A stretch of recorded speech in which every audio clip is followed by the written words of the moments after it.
there's a lot of women who just simply don't know what help is available to them.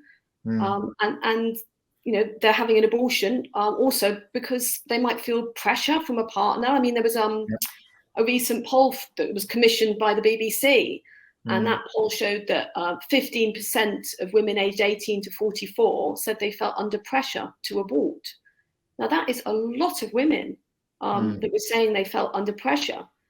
And I would certainly say that's echoed, if not more so, in the women that I talk to, who do feel either under pressure from a partner or from their circumstances, and just feel that it isn't really their decision. We were thinking about this in the office, Isabel. So 15% of all women say they've experienced pressure to terminate a pregnancy.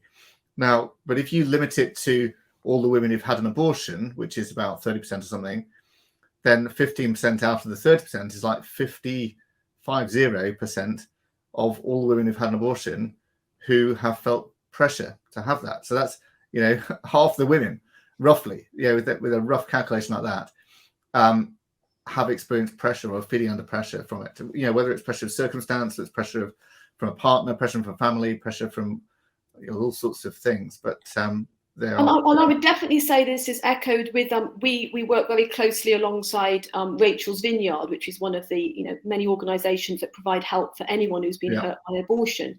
Yeah. And they say this. They say that the amount of women who come to them who felt the decision wasn't really their own decision, you know, that this was someone else's decision. These people who've had an abortion, then. This is people who've had an abortion, isn't it? Exactly. Yeah. And that's what can make it, you know, so particularly painful, that they feel it wasn't really their decision to start with, that decision was taken away from them. Yes. So yeah, I would definitely say that's echoed in the women we speak to, and also is probably why we have so many people involved in our campaign, so many women particularly, who are themselves post-abortive. So a lot of the people who are standing there outside the abortion centre, far from judging anyone, they have been through abortions themselves, some of them multiple times. Right. They know that they felt that they couldn't have an abortion because there was so much pressure, because of so many difficulties, and they want to make sure that nobody else feels that pressure to have an abortion or that lack of support to be able to keep a child. So that's why so many people do get involved in this kind of work, to make sure that there is real choice for people, you know, that rather than their own situations when they felt that massive lack of choice.